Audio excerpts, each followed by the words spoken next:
It has taken me all month, but I have finally gotten to pick up and finish Demon in White, book 3 of the Sun Eater series. Yes, this is book 3. If this is the first video you've ever clicked on about it, I have a review of book 1, so you can start there. Because, oh my gosh, we have tried to keep most of these spoiler free.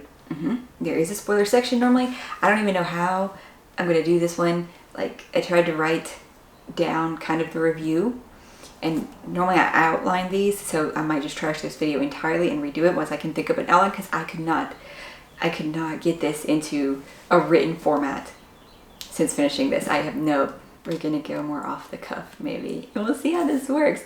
Also, I did vlog my reading, so you get like the first reactions as I'm reading. Kind of check-ins are hard when you don't want to put the book down though. There are my thoughts on The Queen of the Ashes, Tales of the Sun Eater Volume 1, and this one that should now be popping up, that you can go check that one out for probably the more spoilery, and I will try not to do too much spoilery here.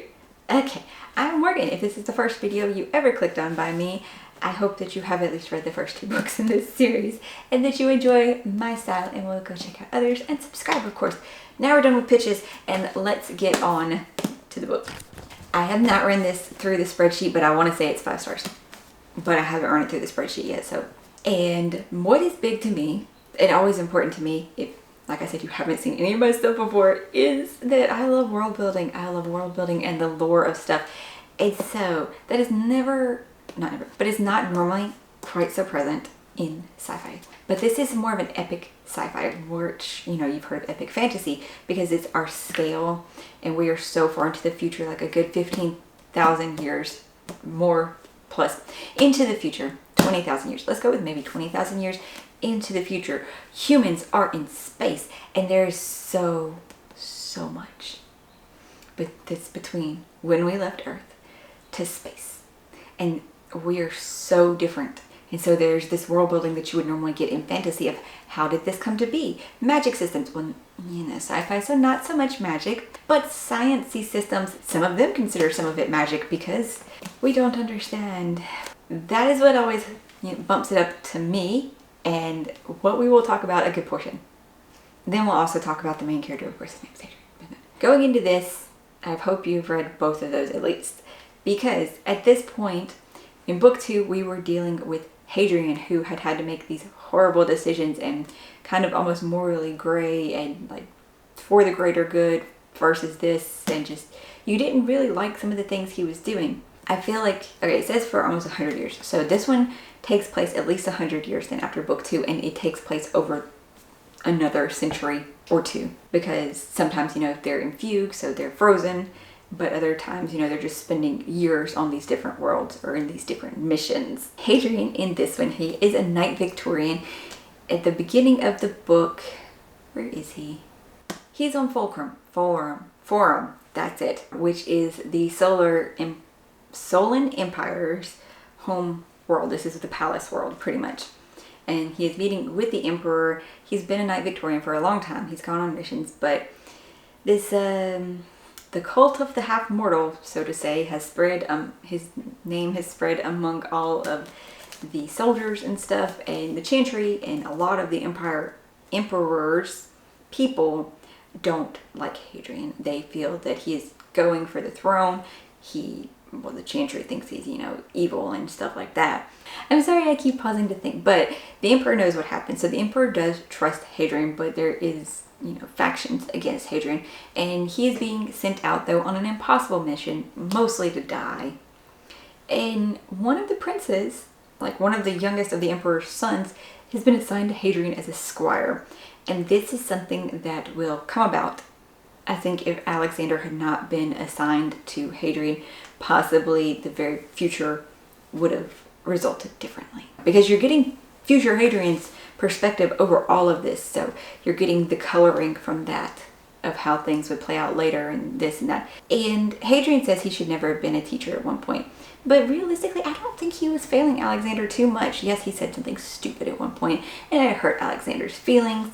I think he was actually pretty good for the prince, because he tried to make him understand different kinds of peoples. Because Hadrian's Red Company is made up of homunculi and Normans and Jadians. Well, Valka. No, is there a Jadian? I think there's a Jadian.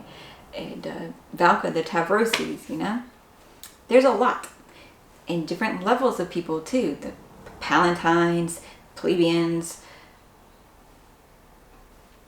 not peasants, whatever that class of people is. Wow, horrible, Morgan, horrible. Hadrian's character, though, you got to see like all the levels of it. You got to see him being more what I feel like is true to himself, whereas the last book was just pitting him into the depths of despair and having to make these horrible, horrible decisions because everything was on the line. And it was just him, I don't know, him feeling like he had to do things when there was better ways, and just the, I don't know, the brashness of youth because he was still younger then.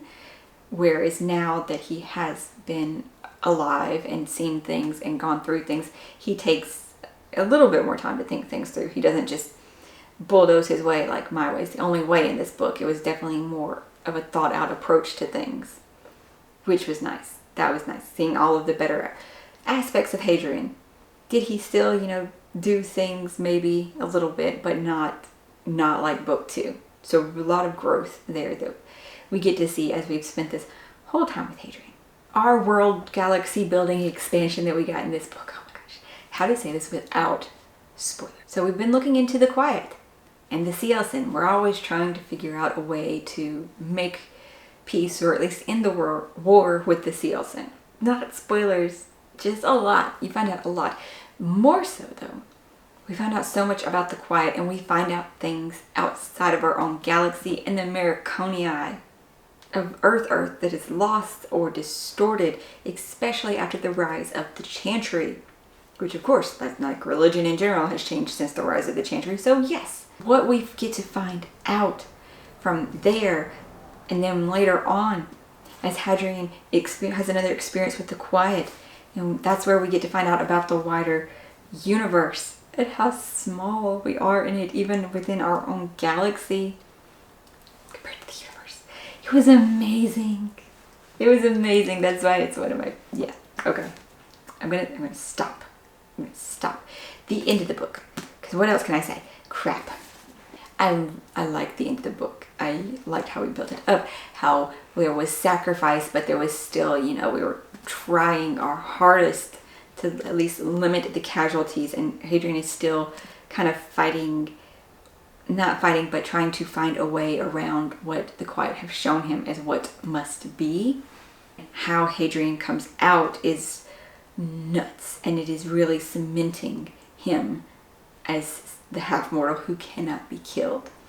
And the genie is out of the bottle now. There's no putting it back in. I don't know how he is going to escape the Chantry persecution now. So much stuff that you can't say without saying spoilers. I vlogged it so you could see that, but then, you know, vlogs aren't your thing, so I want to put spoilers here because I want to say things. Okay, a little spoiler section here because it's just a little spoiler section. One of the things I want to say here, because I'd mentioned it in the last one, I was like, why can't we go back to Earth? Because if we're terraforming planets, why can't we just terraform Earth to fix it back? Well, apparently, even this far in the future, we have not learned how to fix around nuclear radiation.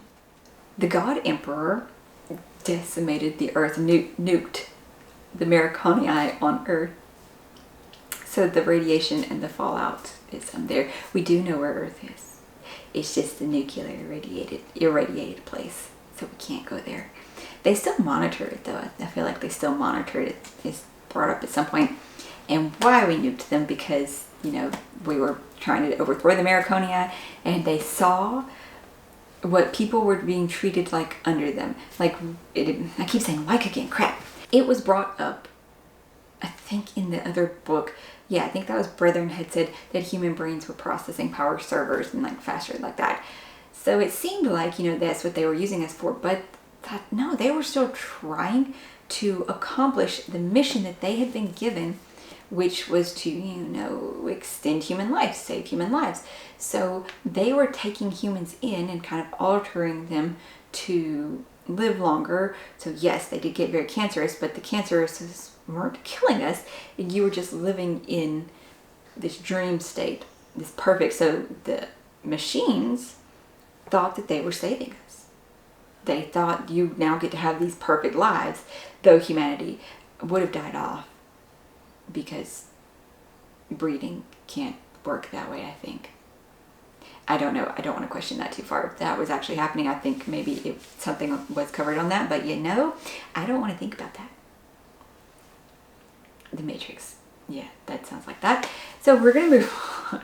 And what we found out about the quiet, and I still question, what is the quiet? Like it describes like the egg and tubes going into it, and that it's just a one. It's not a people, but what is it? Who made it? They made themselves? That's really what it sounds like, is they made themselves. But I'm just gonna have that little spoiler section there because yes, if nobody wants to watch the vlog, which is perfectly okay. Perfectly okay.